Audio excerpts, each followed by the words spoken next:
Corky's World channel. I'm Corky, as always, and today's a super special episode because I'm joined by my best friend in the world, Professor Sanford. What's up? He's gonna be going through this with me. Granted, he can't see as I'm playing, but he can throw in fun trivia facts and tell you a little more about the game that I probably don't know. Yeah. So, yeah, good stuff. Yeah. So where are we headed, Corky? We just entered Tan Line Island, which, according to Risky, is the home of the Den of Evil, which we must find and destroy without delay. Yeah. Well, there's a Den of Evil on both islands, on all islands. Oh, is there? Yeah, that's what it's called. So, like, when you did the dungeons on Saliva Island and Spiderweb Island, those were dens of evil. Oh, okay. And then you go take out the boss that's in there. Yeah. Okay. That's the basic conceit to the game. the dens of evil hold the dark magic for the pirate king. For the pirate master. Yeah. And then you gotta take him out. All right. So yeah. Tan Line Island, I believe that's the desert island. Correct. Right? Yeah. Yeah. That is my favorite island. For a very specific reason, though, that I won't ruin. But part of the reason I thought Corey would enjoy this game, I guess I need to 100% call you Corky on the show. Is unlike other games, this game is like this game doesn't take itself too seriously. Jesus Christ! It's pretty lighthearted, pretty goofy, pretty zany, and sometimes the writing in this game just works. And Tan Line Island has this. Later on, there's this weird, goofy, like, stealth section where the payoff joke is just the best. What the hell? But yeah, but it's also kind of frustrating because Tan Line Island is sort of when the difficulty, I think, spikes up a little bit. It's more difficult to get to the interesting places in the island right away. So you've been doing pretty good, Corky. You haven't died or anything. No, yeah, I have yet to die. But that's because I also feel like this game is pretty liberal in giving you power-ups and potions and health things when you need them. Yeah. The game gets little more difficult towards the end because you'll have a lot more of Risky's equipment, and the game puts you through a lot of platforming challenges as well, sometimes using multiple items. What is the item you get in Spiderweb Island? I believe that was it's either the gun or the hat. I can't remember which one I got in which order. The gun is what you get first. So you get the hat at Spiderweb Island. I haven't used the gun at all since that part where I needed it to just swing the cages back and forth. Yeah. Towards the end of the game, there will be a lot of challenges in which you have to utilize all of the equipment in tandem, and that is what a lot of people like about Shantae and the Pirate's Curse as opposed to other games in the Shantae series, because it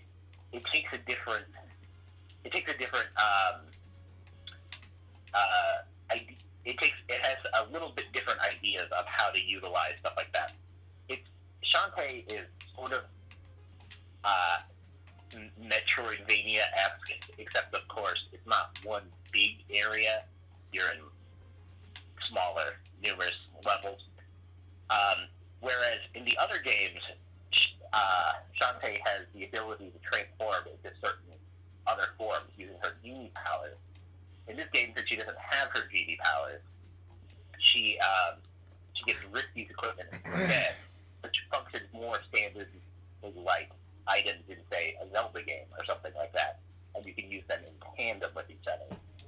Whereas in the other Shantae game, it's a little more deliberate, like, okay, like, here's a platforming challenge. Do I need to be, like, a little monkey, or do I need to be an elephant, or stuff like that.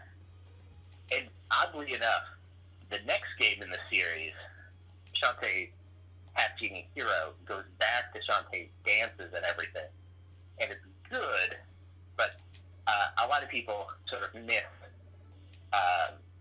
sort of the design of Shantae and the Pirate's Curse, and sort of it's more maze-like design where you use these special abilities you get to go back and figure new stuff out and uncover more and more hidden items and stuff like that. I just got X-ray glasses from Squid Baron, and I don't know what to do with them.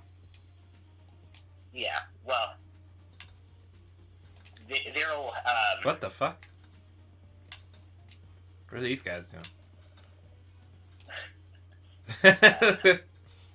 This is particularly difficult because I have no idea what Corky is seeing as he's narrating this stuff. But yeah, as you undoubtedly figured out, since you're already to the third, island in the game, outside of the hub, is that, there are some items that you're just going to keep and you're going to use, or there's key items that you need to use for specific things. The puzzles to unlock stuff like that get a little bit more complex, whereas you have to travel back and forth between various islands using the new key items to figure some stuff out. On Tan Line Island, you'll need to find a code to enter a pyramid, and I think those X-ray specs are for that specifically. I'll make a quick sketch so I don't forget. Alright, so I got the mummy sketch. Alright, but 1/3 of a mysterious design. So I guess I need to get all of the... What the fuck? Oh, I don't know that I'm doing this right. I'm fairly confident that you're doing it right. I can't see anything that's happening, but you're doing it right. That's...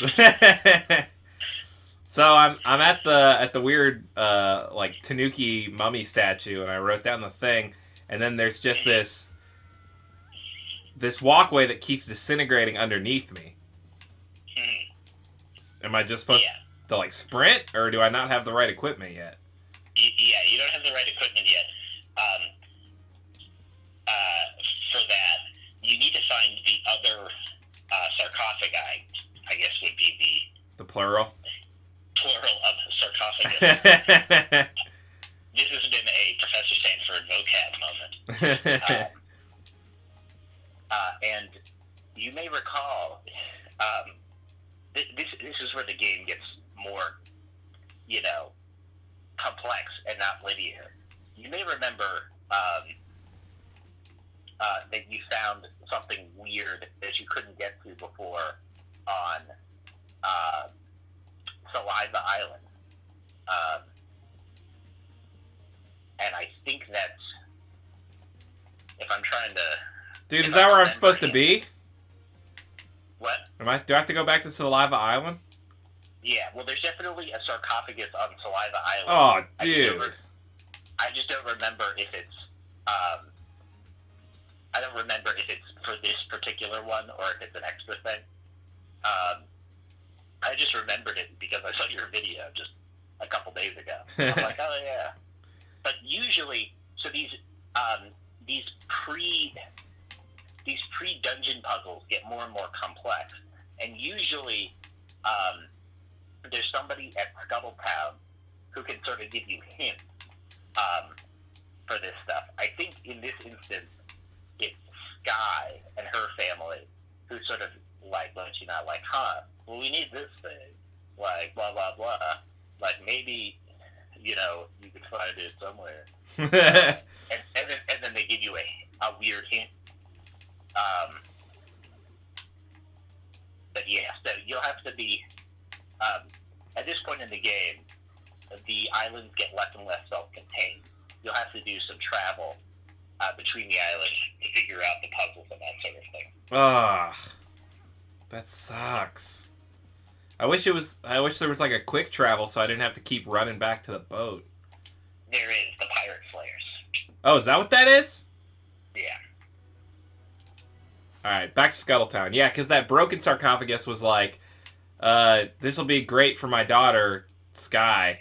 Or no, it said, this will be great for my daughter, signed Sky's dad. Yeah. Yeah. Sometimes the writing in the game is just sort of funny in that way. My second favorite moment in the game, you've already done, is the part on Saliva Island where you actually, you know, use the ham stinks to make the giant monster start salivating, and then those girls just like jump in, and Shantae's like, yeah. Gross and weird. do I tell them? Oh, and they're so pale that the light shining off their bodies activates the thing. Yeah. Sky's mom is weird looking. Just like her face design is completely different from everyone else we've seen. Yeah. Alright, when I heard that my sweet little bedwetting baby Bunsies found herself a handsome young man, I just had to come and meet him. Oh, look at his fun hat. He's just some random dude. He's one of Ammo Baron's soldiers. Oh, yeah! I caught him removing one of my bird's nests, and we got to talking over coffee, and, well, I guess we hit it off. That's, like, one of the few moments in the game where Sky's actually smiling and not doing, like, the stone face talk. Yeah, it's like, I'm Sky. I'm more serious than the other characters. Well, and Shantae does that, too, and I feel like they just kind of... Sometimes it feels like they didn't place the right animation still with the dialogue. So, like, it'll be something, and then Shantae will just go stone face. Like, that's one of the things about the new game, Shantae has seen a hero, that I think is better than Pirates. I guess I told you this, but I need to tell whoever else will ever watch this. Maybe somebody will. So, is that I think is, as Corey's mentioned earlier in the playthrough, Shantae and the Pirate's Curse is the third game in the Shantae series. But you don't really need to play the other games in the Shantae series to know what's going on in a particular one. They're pretty self-contained, at least the ones I've played. I also started with the Pirate's Curse. I haven't played the first Shantae because it was on Game Boy Color. Like, it released around the same time as the Game Boy Advance. So most people could be forgiven for not knowing the game even existed. I only even knew about it back in the day because of Nintendo Power, and I wasn't interested in it at the time. And nowadays, you know, it costs about $200 for a cart because obviously a game released late in the Game Boy Color's life cycle that's not necessarily marketable to a lot of people didn't end up selling a whole lot of copies. So, oh shit! There's that going up. That dude just got turned to stone. Yeah, he just got turned to stone. What the fuck? Oh man. Yeah. Whereas, the Shantae series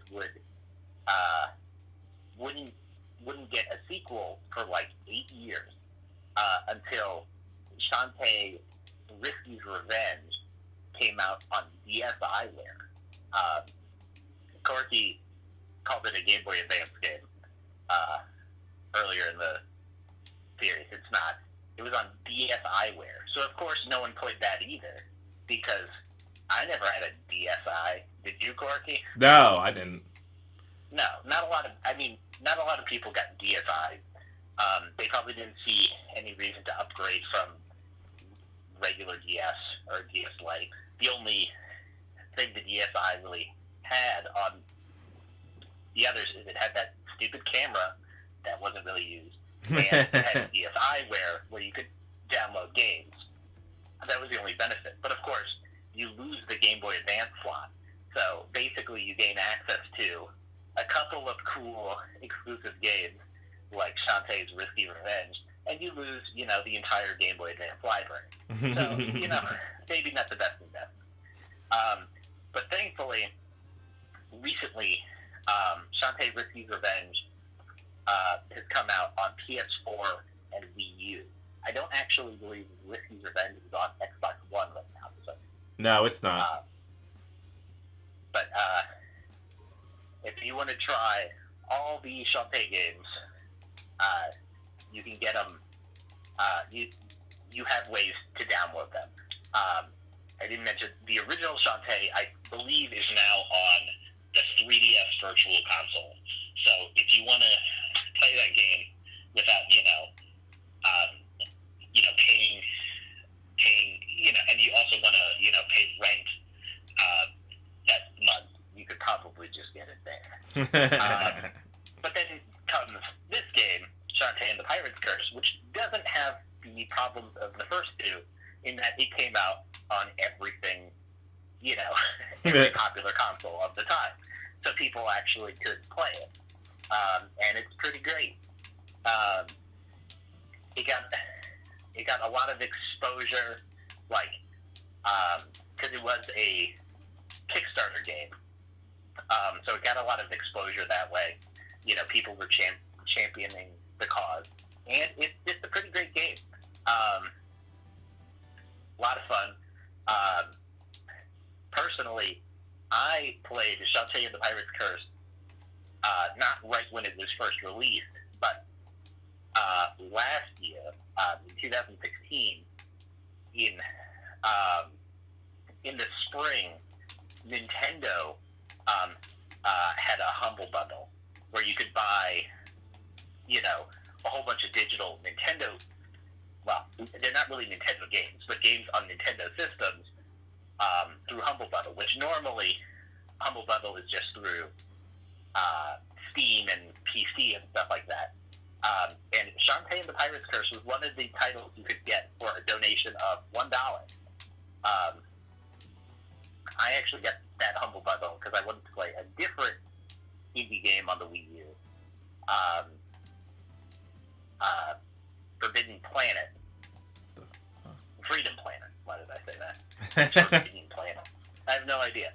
Freedom Planet, which I played and enjoyed, and then I'm like, I should probably try Shantae. And I ended up liking it much better.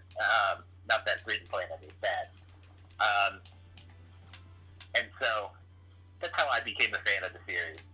And I recommended it to Corky because, as you've probably become annoyed with by listening to Corky this whole time, if you've been watching the whole series, it's full of cutie pies, which Corky loves. And it's got a fun gameplay style, and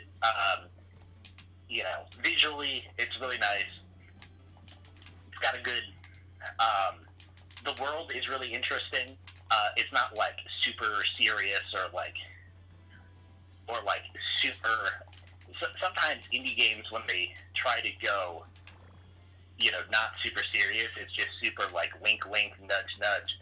Get it? We're breaking the fourth wall. But no, Shantae isn't really like that. They went the extra mile to, make a real universe for this game, where everything works in this. And I think it pays off. The writing is good. The soundtrack is good. It's got high production values and all that. So, it's a good time. It is a good time, and we just got a bleep bloop for for completing the pirate sketch, or the mummy sketch.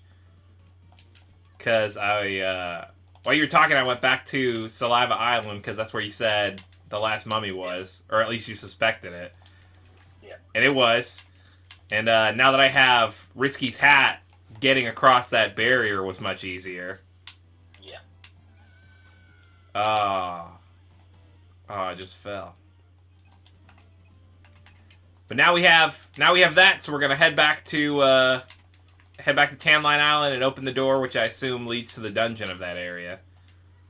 Mm-hmm. All right, so guys, huge thank you to Professor Sanford for jumping on this episode with me. We'll probably film another one when we get to the Tan Line Island. But guys, always remember to be good to yourself, be good to each other, and we will see you in the next episode of Shantae and the Pirate's Curse. Later days.